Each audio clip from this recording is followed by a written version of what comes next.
उनके परिवार के लोग भी उम्मीदवार हैं क्या, यह भी उनको स्पष्ट करना चाहिए। क्योंकि चुनाव हो, अब उनका परिवार के मन में लड्डू न फूटे, ऐसा तो होता नहीं है।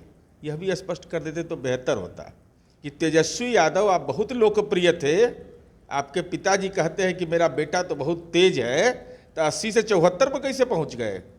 विपक्ष के नेता के रूप में आपको ये अपने कलम से एक नौकरी देना था, अपने व्यक्तिगत सहायक के रूप में। किसको दिया था? जिस पर अनैतिक देह व्यापार अधिनियम का आरोपी था। बिहार विधानसभा में 2 रिक्त सीटों में होने वाले उपचुनाव को लेकर के अब राष्ट्रीय जनता दल ने तैयारियां शुरू कर दी हैं। हमारे साथ बात करने के लिए जदयू के मुख्य प्रवक्ता नीरज कुमार है। नीरज जी, तेजस्वी यादव ने कल कहा है कि चुनाव होंगे 2 रिक्त सीटों पर, उसको लेकर के अब आरजेडी जो है महागठबंधन का उस पर कब्जा होगा पूरी तरह से। ये स्वाभाविक है, उनके परिवार के लोग भी उम्मीदवार हैं क्या, यह भी उनको स्पष्ट करना चाहिए। क्योंकि चुनाव हो, अब उनका परिवार के मन में लड्डू न फूटे, ऐसा तो होता नहीं है। यह भी स्पष्ट कर देते तो बेहतर होता। ऐसे तारापुर और कुशेश्वर स्थान में चुनाव आयोग जब भी अधिसूचना जारी करेगा तो समाज के हर तबके में जो बगैर तनाव पैदा किए हमने विकास किया है, और जिसका एहसास तारापुर के हर गांव को है, कुशेश्वर स्थान के हर गांव को है। इसलिए भ्रम में जीना है तो कोई दिक्कत है नहीं। और बार बार तेजस्वी यादव बोलते हैं कि भाई हेरा फेरी कर करके ये सरकार बनी है। तो मैं उनसे जानना चाहता हूँ, तेजस्वी यादव जी, 2015 के विधानसभा चुनाव में आपको 80 सीट आया था, आपकी सीटें घटकर 74 हो गई। कांग्रेस 27 सीटें पर थी 2015 में, 19 हो गया। मटिहानी, डिहरी, चाहे कुढ़नी जैसी सीटें जहाँ कम अंतराल से एनडीए का उम्मीदवार हारा, तो वहाँ क्यों हुआ ऐसा? इसे जनता के जनादेश का अपमान करने का जो कुसंस्कार है, उससे बचना चाहिए। तेजस्वी यादव लगातार ये कहते हैं कि चोर दरवाजे से सरकार आई, चोर दरवाजे सरकार आई। मैं तो वही तो कह रहा हूँ, उसी का जवाब मैंने दिया कि तेजस्वी यादव आप बहुत लोकप्रिय थे, आपके पिताजी कहते हैं कि मेरा बेटा तो बहुत तेज है, तो 80 से 74 पर कैसे पहुँच गए। सीट घट गया, कांग्रेस 27 से 19 पर आपने पहुँचा दिया कांग्रेस को भी। और अगर ये कहते हैं चोर दरवाजे से, तो मटिहानी में जनता दल कितने वोट से हारा? 333 वोट से। डेहरी में बीजेपी कितने वोट से हारा? 464 वोट से। कुढ़नी में कितने सीटों से हारा?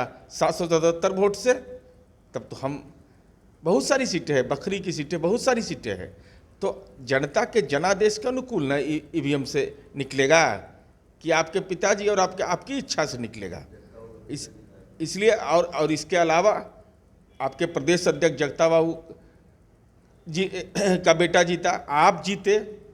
हालांकि आपको तो सहयोग किया गया लोजपा की ओर से, तत्कालीन जो लोजपा थे उसने उम्मीदवार दे करके। इसके अलावा आपके भाई जीते, तो कैसे जीत गई? अरे जनता के जनादेश का सम्मान करने का संस्कार सीखिए।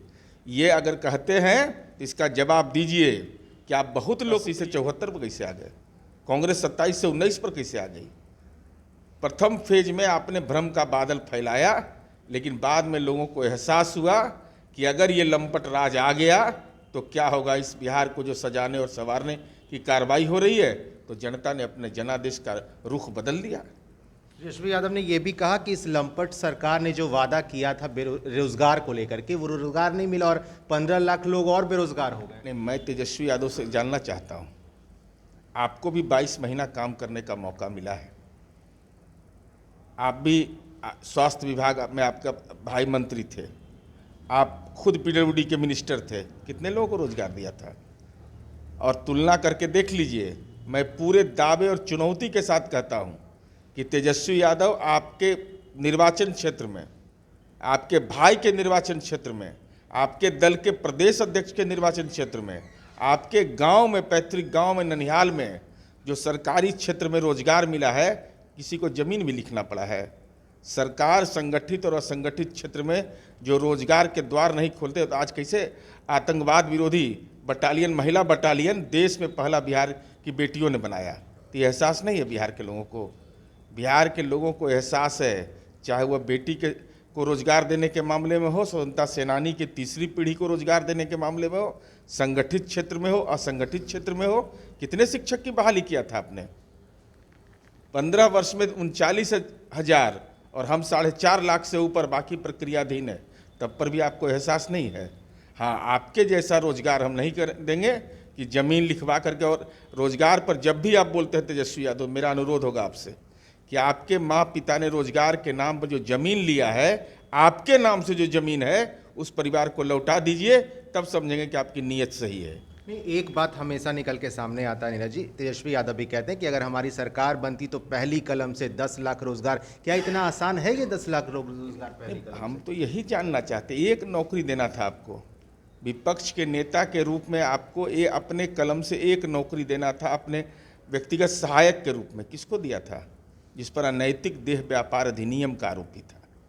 भगवान ने बचा लिया इस बिहार को, चूँकि आपका एजुकेशनल क्राइटेरिया यह था कि अनैतिक देह व्यापार अधिनियम का आरोपी होना नौकरी की पात्रता होगी, तो आपकी पात्रता का तो मानक यही होता ना।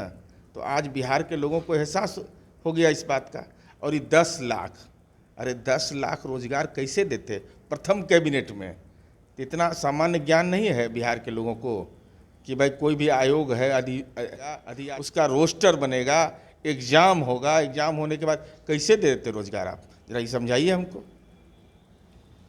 चलिए देखिए, नीरज कुमार थे, जदयू के मुख्य प्रवक्ता हैं। और तेजस्वी यादव ने कल ही राजद कार्यालय में ये कहा कि दो जो उपचुनाव होने हैं, 2 रिक्त सीटों पर, उसको लेकर के महागठबंधन तैयारी कर रहा है और आने वाले समय में जब चुनाव होंगे तो महागठबंधन का उस पर कब्जा होगा।